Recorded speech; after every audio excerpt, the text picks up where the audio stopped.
Merci à Alexandre Leduc de m'avoir invité. C'est un plaisir de venir participer à cette activité, un plaisir de venir encourager Alexandre, qui est un militant de longue date, un candidat exceptionnel pour Québec solidaire, un ami aussi, et quelqu'un auquel je donne mon entier appui dans je de Maisonneuve, pour toute évidence, qu'il y ait un candidat vedette contre lui ou non.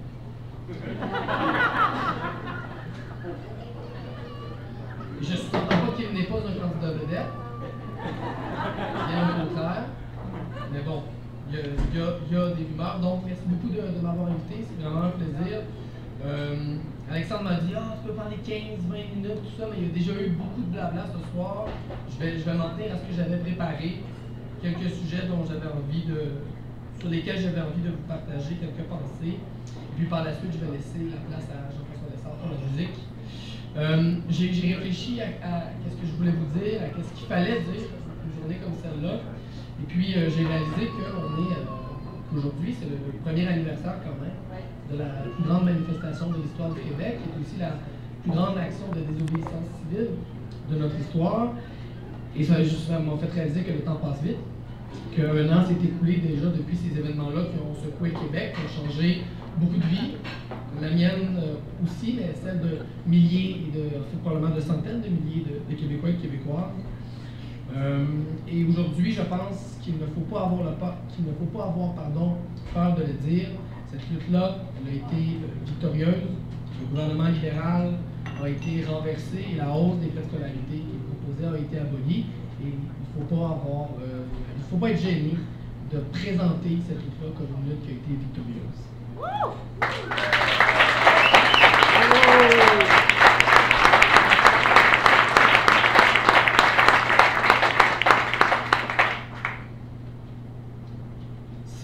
C'est non seulement une victoire, mais c'est une magnifique preuve que l'histoire, elle ne se fait pas, elle n'est pas faite par les ombres et les mirages comme la majorité silencieuse, mais elle est faite par les gens qui se tiennent debout, par les gens qui marchent, les gens qui se lèvent. C'est ces gens-là qui font l'histoire et non pas ceux dont on nous dit toujours ce qu'ils pensent, mais dont le silence est bien pratique, parce qu'on peut y mettre ce que nous, on pense. Donc, malgré cette victoire qu'il faut souligner, je pense qu'il faut aussi avoir le courage de reconnaître que la mobilisation de l'an dernier a mis le doigt, a pointé un malaise politique profond qui est profondément répandu au sein de la jeunesse québécoise et qui est aussi partagé par des gens de toutes les générations. On a senti l'an dernier un réel malaise au sein de la jeunesse par rapport à la direction que prend le Québec depuis les dernières années, depuis les dernières décennies en fait. Et au terme de cette mobilisation-là, le Parti québécois s'est présenté devant nous en nous disant qu'il allait régler la crise, en prétendant représenter le changement que réclamaient les gens qui étaient dans la rue. Un an plus tard, par contre, force est de constater que le malaise, qui est à la source du printemps de l'an dernier, existe toujours, même s'il s'exprime de manière moins visible dans les rues. La hausse des frais de scolarité a été annulée, les libéraux ont été mis à la porte, mais on ne nous propose ni l'indépendance ni la gratuité scolaire, mais bien l'indexation et la gouvernance souverainiste, bref, la même chose que les libéraux, mais en moins vite. Dans les deux cas.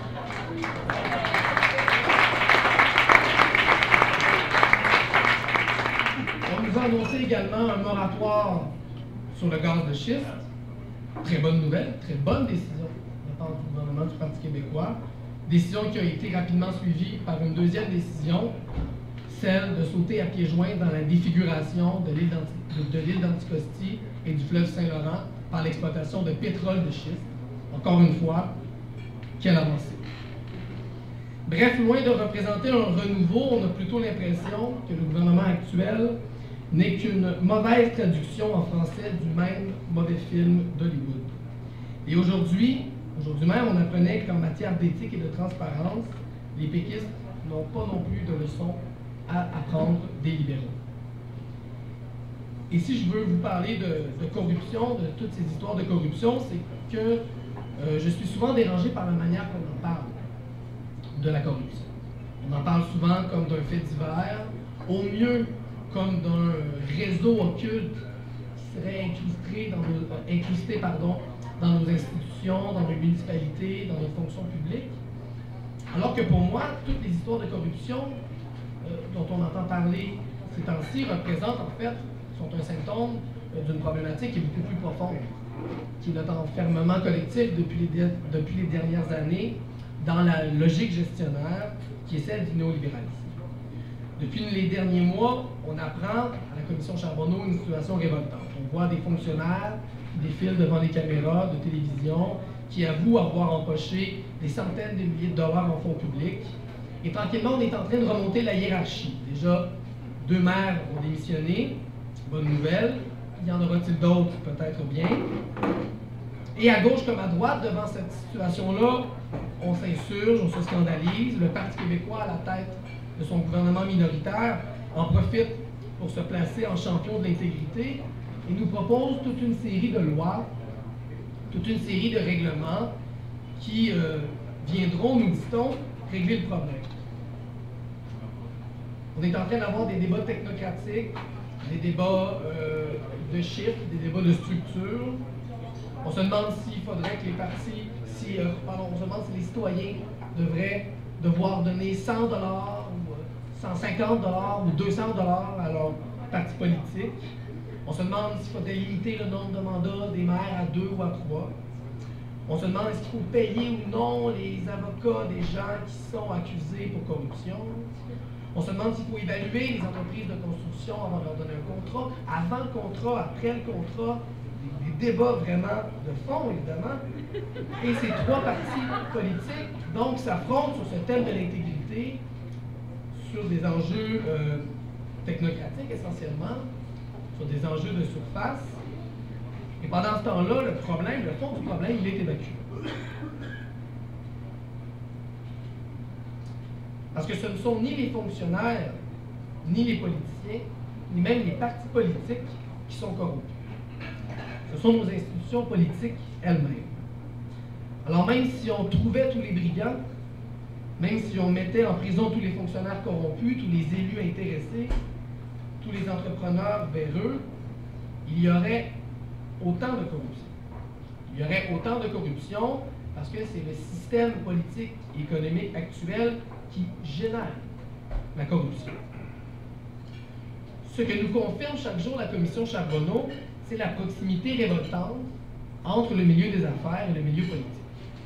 On nous parle de clubs privés dans lesquels les gens se rencontrent. On nous parle de petits déjeuners, de tournois de golf, de cocktails, de voyages, de café. Mais cette proximité, disons, anecdotique entre le milieu politique et le milieu des affaires n'est que la face visible de ce qui est vraiment inquiétant. C'est une proximité idéologique entre le milieu des affaires et la classe politique actuelle. Le réel problème, donc, c'est pas que les businessmen, les fonctionnaires et les élus dînent ensemble dans des clubs privés. Le problème, c'est qu'ils partagent la même conception de la société, la même conception de la politique. Comme le disait le nouveau maire de Montréal le 19 octobre dernier, et je cite, le jour de son entrée en poste, « La ville de Montréal est une business. Il faut continuer à la gérer malgré les scandales. » Voilà ce qui arrive avec la politique dans une société où la seule valeur partagée devient l'appât du gain. Lorsque l'économie s'érige comme seul critère permettant de juger nos choix collectifs. Dans une société où le bien commun n'a plus de sens, les institutions se vident de leur finalité et la politique devient, au fond, une business comme une autre. Dans ce contexte, pourquoi s'étonne-t-on que certains veulent y faire un profit au passage? Cette prise de contrôle de nos institutions par l'idéologie managériale n'est rendue possible que par une déconnexion grandissante entre les citoyens et les citoyennes et leurs institutions politiques. Voilà ce qui crée la situation absurde dans laquelle nous sommes présentement. Malgré un sentiment d'indignation généralisé au sujet de la corruption de nos élus, la plupart de nos concitoyens et de nos concitoyennes les regardent encore passivement, débattant des solutions aux problèmes dont ils sont eux-mêmes la cause. Or, le meilleur remède à la corruption, ce n'est ni une commission d'enquête, ni un projet de loi sur l'intégrité. Le meilleur remède à la corruption, probablement le seul remède à la corruption, c'est la démocratisation de nos institutions politiques et économiques. Car le Québec et son peuple ne sont pas corrompus. Il y a encore dans ce pays une foule de gens honnêtes et bons, et le printemps dernier nous en a fait une magnifique démonstration. Nous avons eu la preuve que la flamme politique n'était pas éteinte, ni dans le cœur de la jeunesse, ni dans celui d'une bonne partie de la population. Reprendre en main nos institutions, faire entrer la démocratie là où elle s'est retirée, remettre le bien commun au centre de nos débats et de nos préoccupations politiques, voilà ce que doit être notre programme. Reprendre aux affairistes et à l'argent les rênes de ce pays ne sera pas facile. Il y aura la police, il y aura les tribunaux, il y aura la désinformation et le mépris, il y aura la violence et l'intimidation, la vraie. Mais comme le disait Sénèque, ce n'est pas parce que les choses sont difficiles que nous n'essayons pas, c'est parce que nous n'essayons pas qu'elles sont difficiles. Et il y a un an, on a essayé, et a posteriori, je me dis que finalement, ça ne s'est pas si mal passé que ça. C'est peut-être la preuve qu'il y a quelque chose à faire avec ce pays, quelque chose d'autre qu'un mauvais modèle réduit des États-Unis. Je pense qu'il faut cesser de demander la reconnaissance d'un système qui montre chaque jour ses échecs pour, comme le fait Alexandre Leduc, construire un pays de justice et de liberté, en fraternité et non en exclusion des autres peuples du monde. Si vous êtes ici ce soir, j'imagine que c'est parce que vous croyez un petit peu à ce projet et je vous en remercie beaucoup et je vous souhaite une très bonne journée.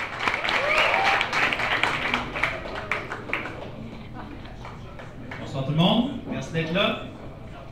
Moi, si j'étais Jean-Martin Hossan, j'aurais bien peur de venir dans Chicago Maisonneuve parce que je devrais faire face à Astrid Mignot.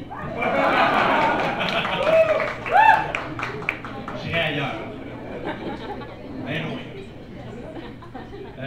Merci sincèrement d'être là ce soir. C'est très touchant de vous voir aussi nombreux. La dernière fois qu'on était ici en soirée de financement, c'était le jour de ma fête, durant les élections à la mi-août. Le bar était aussi rempli d'amis, de camarades, de confrères, consoeurs, de tous les noms que vous voulez. Et ça fait toujours très chaud au cœur pour une personne qui est candidat, qui met sa face sur les poteaux, de voir qu'on peut se baser sur une aussi large équipe et un aussi large bassin de camarades et de sympathisants. Franchement, vous ne savez pas à quel point ça fait du bien de voir ça. Je peux difficilement passer à côté de ce qui a été la nouvelle de la journée dans le petit microcosme de Chicago Maisonneuve, c'est-à-dire les fameux graffitis qui ont été installés probablement hier soir dans la nuit. Vous avez peut-être vu celui où est-ce qu'on me traitait de carriériste.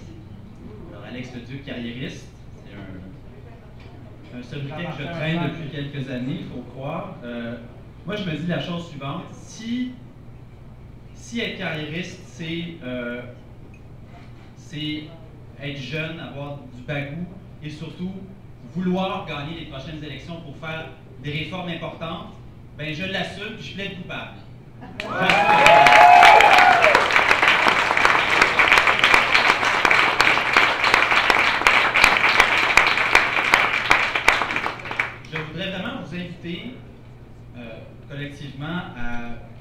actions dans les prochains jours qui vont venir pour éviter le plus possible de blâmer les gens en lien avec cet incident-là, que ce soit n'importe quelle personne. C'est sûr que le discours qu'on lit dans les graffitis fait référence à une critique de la gauche de Québec solidaire, donc un peu plus le secteur libertaire ou anarchiste, mais on n'a vraiment aucune preuve que c'est une personne de ce secteur-là qui a fait le graffiti. Si ça se trouve, c'est peut-être Carole Poirier qui est venue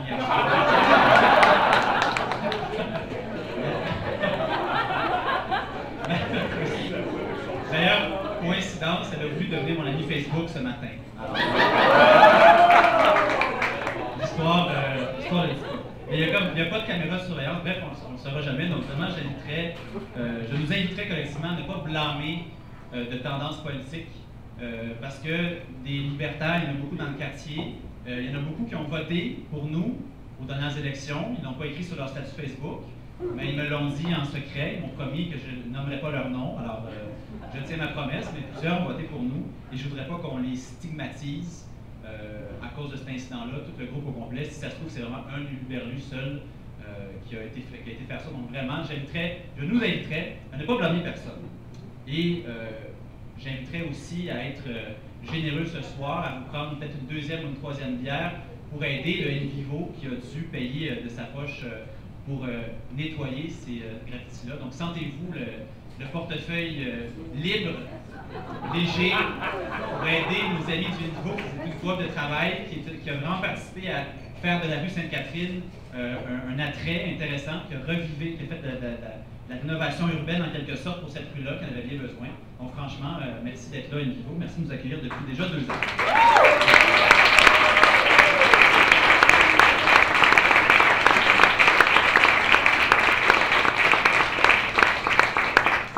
Parlons un peu de Québec solidaire, Hochelaga Maisonneuve.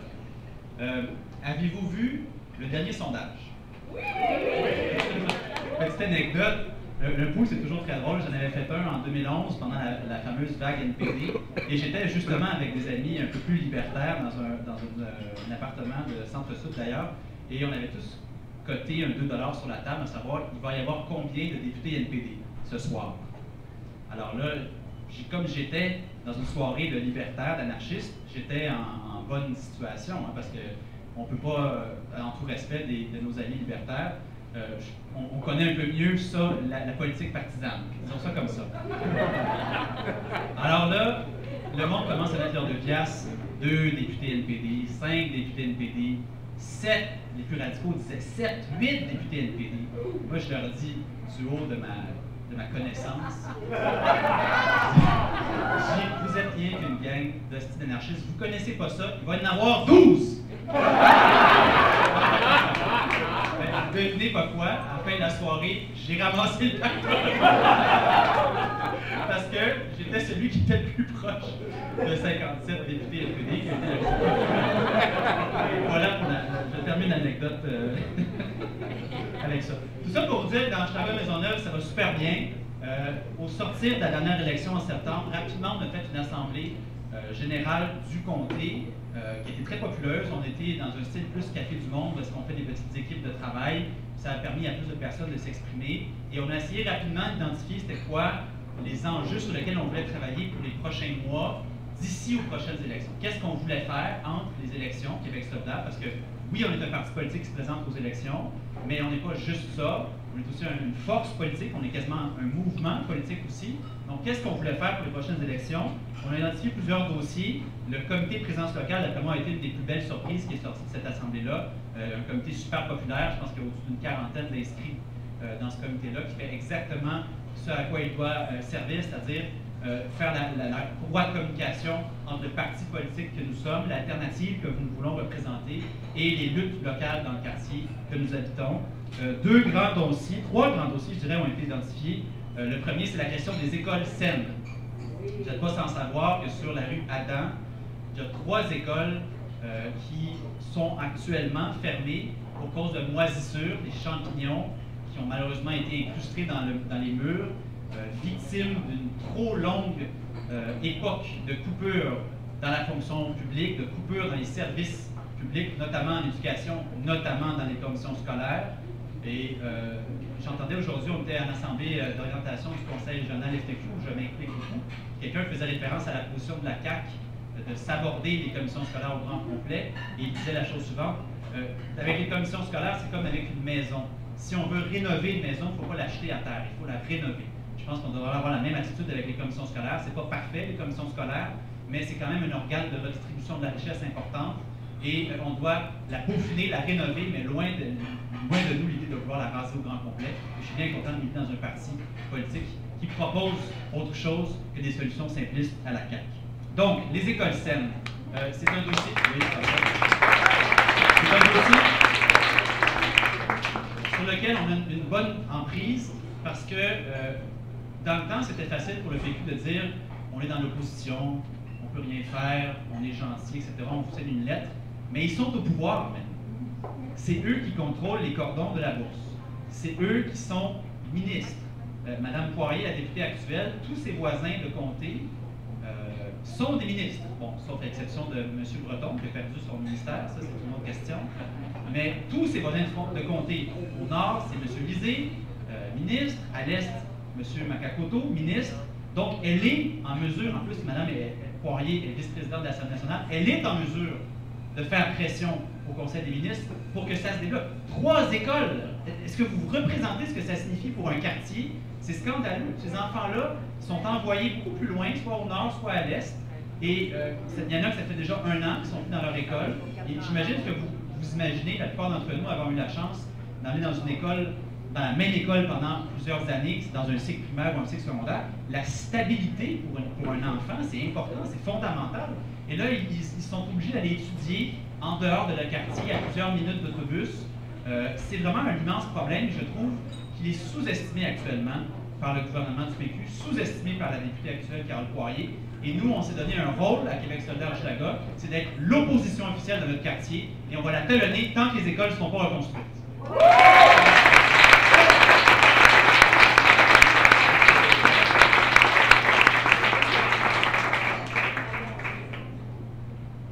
L'autre dossier qui, à mon avis, est vraiment proprement scandaleux, c'est l'aide sociale. Il me fâche à 2 niveaux. Il me fâche d'abord au niveau en soi, la réforme qui est complètement insensée, quand c'est même rendu que Michel David, de Devoir, dit que c'est une réforme indéfendable. Je pense que là, ça vient de mettre la barre assez claire qu'on est en dehors du sens commun. Mais ce qui me fâche d'autant plus de cette réforme-là, c'est qu'on était en train de bâtir un rapport de force assez fort envers Ottawa sur la réforme de l'assurance-emploi. Il y avait toute une grosse coalition qui se construit. C'était ça l'enjeu qui était en train d'avoir lieu durant la session en cours. Et là, ils sont arrivés avec cette réforme-là, et c'est comme un peu venu changer le sujet prioritaire. Il y a plusieurs groupes qui travaillaient sur l'assurance-emploi qui ont été contraints de devoir travailler sur l'aide sociale, et ça a fait en sorte de changer le focus d'une bonne partie de la gauche québécoise qui a dû travailler aussi sur l'aide sociale, alors qu'il y avait une grosse bataille importante à mener, qui est toujours en cours. Je pense qu'elle va quand même assez bien, mais moi, c'est ce que j'ai trouvé le plus désolant de cette décision-là du Parti québécois, c'est son absence totale de vision stratégique, de vision de ce qui se passe dans le rapport de pouvoir réel dans la société. L'objectif, c'était d'aller défaire Harper, d'aller faire reculer sur sa réforme d'assurance-emploi, et à la place de ça, ils sont venus jeter toutes les mobilisations à terre, ils sont venus brouiller les cartes avec leur réforme inique sur l'aide sociale, et je leur en veux beaucoup pour ça. Honte à eux. Honte à eux.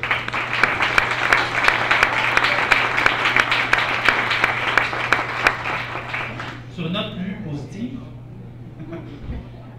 un autre des beaux résultats du comité de présence locale, c'est la pétition sur les autobus, on l'a évoqué un peu plus tôt. Vous savez, un parti politique, ça doit traiter de plusieurs enjeux, d'enjeux criants, d'enjeux peut-être moins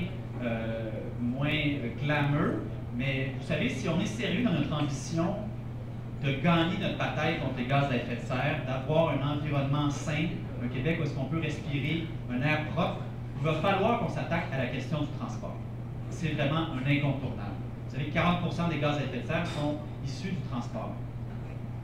Dans Hochelaga-Maisonneuve, un quartier densément peuplé, franchement densément peuplé, si on n'a pas un service de transport en commun à la hauteur de cette densité de population-là, on ne pourra pas contribuer à notre juste mesure à cette lutte-là contre les gaz à effet de serre. Parce qu'on va se dire, on ne peut pas installer un champ d'éoliennes dans le parc Morgan, ça c'est assez clair, ni dans le parc Maisonneuve d'ailleurs. Donc, c'est quoi notre geste à nous, résidents de Hochelaga-Maisonneuve, de la République populaire de Hochelaga-Maisonneuve? Quelle est notre contribution à la lutte aux gaz à effet de serre? C'est du moins possible d'utiliser notre voiture. C'est de contribuer à l'utilisation des transports en commun, des transports collectifs. Mais pour ça, il faut qu'il soit efficace. Il faut qu'il soit accessible d'abord. Ça, c'est une lutte importante qu'on appuie, la réduction de la passe d'autobus, de la passe de métro. Mais il faut surtout qu'il soit efficace. La 34 ici, sur Sainte-Catherine, à l'heure de pointe, elle passe entre 4 et 5 fois par heure. On est bien tassé, moi je la prends tous les jours, et moi je suis chanceux, je suis au début du trajet en plus, mais ceux qu'on ramasse à peu près à la rue Moreau, là, puis le petit bout entre Moreau et Papineau, on est vraiment bien tassé, c'est pas agréable. Et on est à Montréal, et on a toujours pris pour acquis notre quartier à Hochelaga-Maisonneuve. Alors, le comité de présence locale a identifié ça comme priorité. On l'a adopté, on l'a fait une pétition qui est en ligne, qui est aussi en version papier, on va la faire signer durant l'été également. On a tellement touché un bon point qui, parenthèse, était issu d'une analyse assez concrète de la dernière campagne électorale. Vous savez, ce qui est quand même bizarre en étant un candidat aux élections provinciales, c'est quand vous rencontrez des gens sur la rue qui vous demandent « Mais vous, là, qu'est-ce que vous allez faire concrètement pour Hochelaga-Maisonneuve? » Comme si on se présentait au municipal. Il y a des fois, les lecteurs ne saisissent pas nécessairement toutes les nuances de palier de pouvoir. Puis je suis loin de moi vouloir le blâmer ou quoi que ce soit. C'est quand même assez complexe comme système. Mais on se fait demander, comme candidat au provincial, de régler des problèmes municipaux, voire de régler des problèmes de commission scolaire. Mais une des revendications locales de Hochelaga-Maisonneuve qui a le plus résonné durant la campagne de septembre et d'août dernier, c'était d'améliorer le système d'autobus. Alors on s'est dit, continuons là-dessus, surtout que dans le quartier, il n'y a à peu près aucun groupe communautaire qui en a fait un cheval de bataille. Il y a eu quelques groupes qui en ont parlé, mais on ne voulait pas non plus piler sur des plates-bandes de groupes. On ne voulait pas commencer à parler de logement social. Il y a déjà le comité BAIL qui est en charge, c'est-à-dire qu'il faut en parler, il ne faut pas mener la lutte à leur place, il faut mener la lutte à leur côté. Mais sur la question des autobus, personne n'en parlait. On a tellement identifié le bon sujet que lorsqu'on a fait notre sortie de presse au métro Frontenac avec Amir et Manon Massé, et qu'on a commencé à distribuer la pétition en papier et en ligne, devinez qui nous a contactés dans les jours qui ont suivi, dans les 2 jours qui ont suivi. Bien, nul autre que la STM. Donc, la Société de transport de Montréal.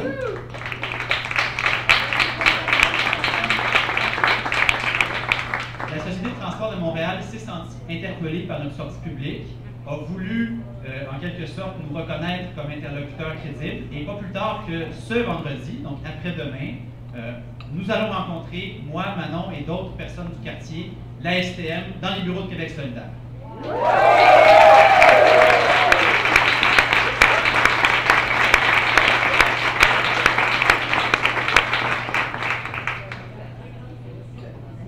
Ah oui, la pétition est là en plus, donc si vous la signez, vous pouvez contribuer à la lutte.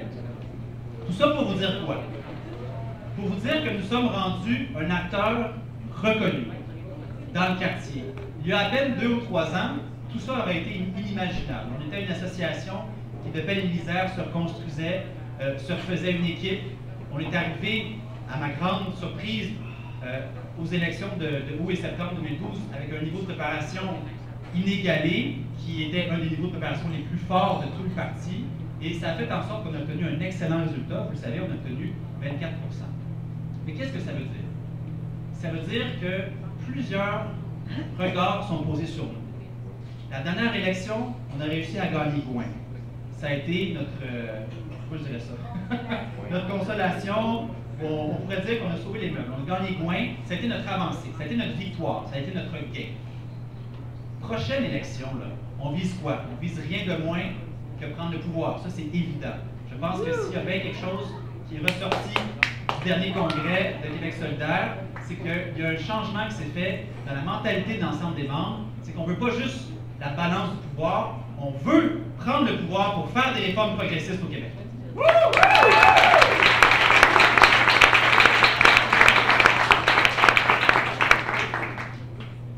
Plusieurs regards seront posés sur notre quartier. nous avons une tâche importante, qui n'est pas compliquée, qui est de gagner la prochaine élection. Hein? C'est pas compliqué. Québec solidaire doit gagner Hochelaga aux prochaines élections.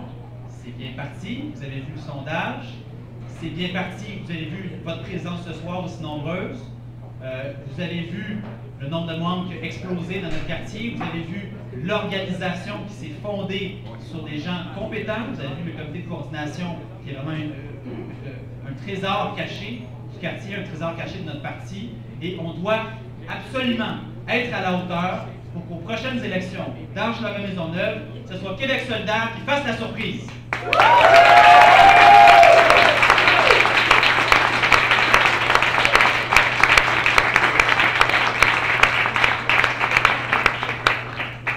Je terminerai avec ceci.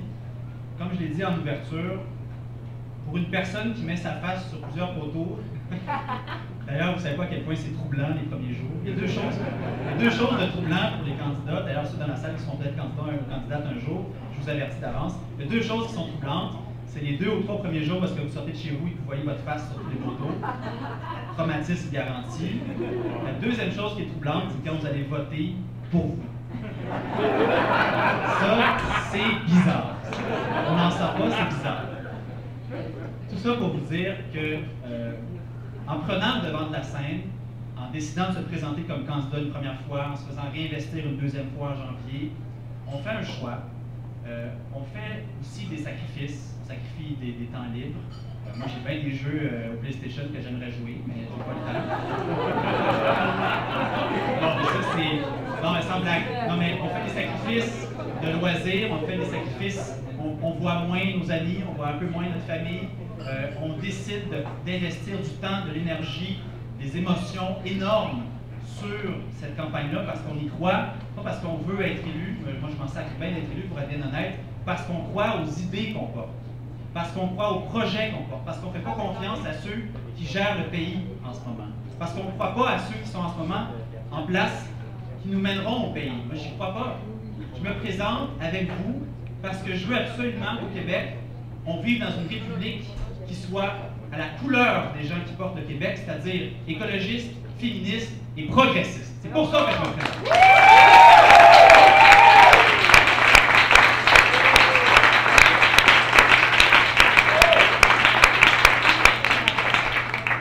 Et je vais vous dire bien honnêtement, je m'en...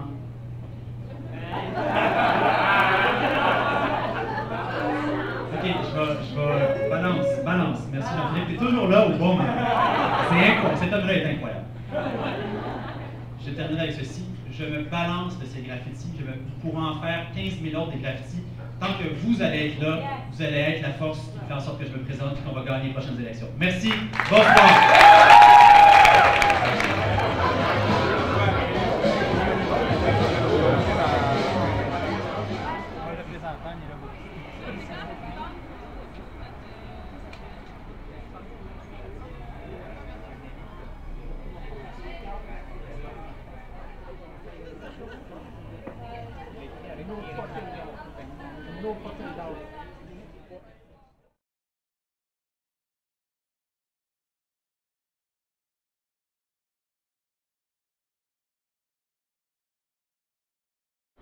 C'est quoi tu penses de la loi P6?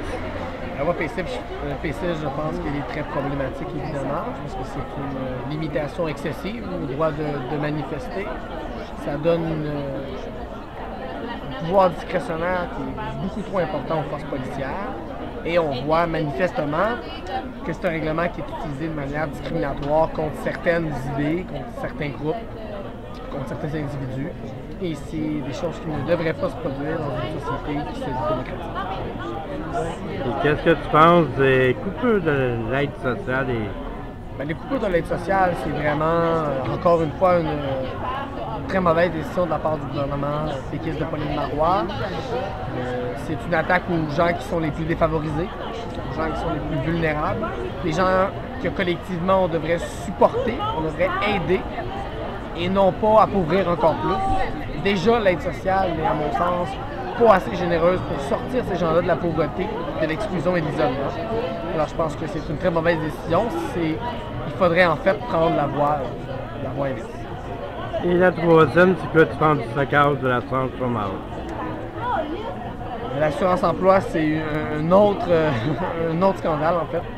Ça montre le désintérêt total du gouvernement Stephen Harper pour la réalité des travailleurs et des travailleuses, et je dirais particulièrement des travailleurs et des travailleuses du Québec. Il faut se rappeler que le chômage, ce n'est pas une réalité individuelle, c'est une réalité collective. Et il faut prendre en charge ce problème collectif-là collectivement, et c'est pas en culpabilisant les gens qu'on va régler des problèmes au chômage, au contraire, c'est en les aidant collectivement à surmonter les obstacles qui sont là.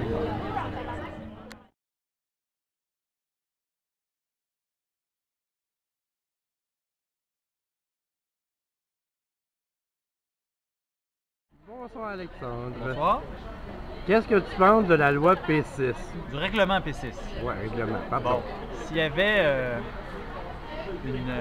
un fan club du règlement P6, je n'en serais certainement pas membre. P6, c'est un gros problème, notamment au regard de la Charte des droits et libertés, qui reconnaît le droit d'association, le droit d'expression, et P6 restreint de manière assez importante ce droit-là, qui est protégé par la Charte québécoise, la Charte canadienne également. Donc moi, je m'y oppose en tout point. Qu'est-ce que tu penses de l'aide sociale? De la réforme d'aide sociale? Ouais. D'après moi, je l'ai dit dans mon discours tantôt de soirée de financement, je suis vraiment opposé sur toutes ces coutures, sur le fond de la réforme. Ça m'écoeure. Je pense qu'on s'attaque aux plus faibles de notre société. Je ne comprends pas le gouvernement du PQ là-dessus. Vraiment, je ne comprends pas. Ensuite, ce qui m'écoeure le plus, c'est le manque de vision stratégique de ce gouvernement-là. Alors qu'on était en train de créer une large coalition d'opposition à la réforme de l'assurance-emploi du gouvernement Harper, que c'était ça l'objectif qu'on avait pour renverser la réforme, pour le faire reculer enfin. On avait le potentiel de le faire reculer, on l'a toujours d'ailleurs, mais le PQ est venu brouiller les cartes avec cette réforme-là, très pernicieuse, très précise, très assassine. Et ça fait en sorte que ça a détourné l'attention d'une bonne partie de la gauche qui était en lutte contre le gouvernement Harper, qui a dû se retourner et lutter contre Agnès Mattel, le gouvernement du PQ, notamment une mesure approuvée par Mme Poirier dans le comté ici d'Hochelaga. Et moi, je trouve ça absolument désolant sur le fond et aussi désolant en termes de manque stratégique de vision. Qu'est-ce que tu penses du saccage de l'assurance chômage? De l'assurance emploi? Oui, nous vivons dans un pays qui est en train de changer, mais vraiment changer sur toutes ses coutures. Le Canada, tel qu'il a été bâti par, entre autres, le gouvernement Trudeau, je pourrais même inclure là-dedans le gouvernement chrétien, il n'est plus, il est mort. Ce Canada-là est disparu, il est dans les livres d'histoire. Nous vivons maintenant dans un Canada conservateur, le Canada de Harper, qui ressemble beaucoup aux États-Unis de M. Bush. Et pour une large portion de Québécois, je pense, et de Canadiens, si ça se trouve, ce Canada n'est plus représentatif de notre aspiration collective, et particulièrement au Québec, alors que nous avons toujours eu une tradition, en tout cas dans la gauche, de république, où ce que nous voulons nous débarrasser de la monarchie constitutionnelle, nous débarrasser du fait que ce soit une souveraine qui représente Dieu sur terre d'un autre pays, de l'autre côté de l'océan, qui est notre chef d'État. Ce gouvernement-là, donc, est en rupture totale avec les aspirations collectives du Québec, et plus tôt que tard, il faudra s'en débarrasser en faisant du Québec un pays, en faisant du Québec une république.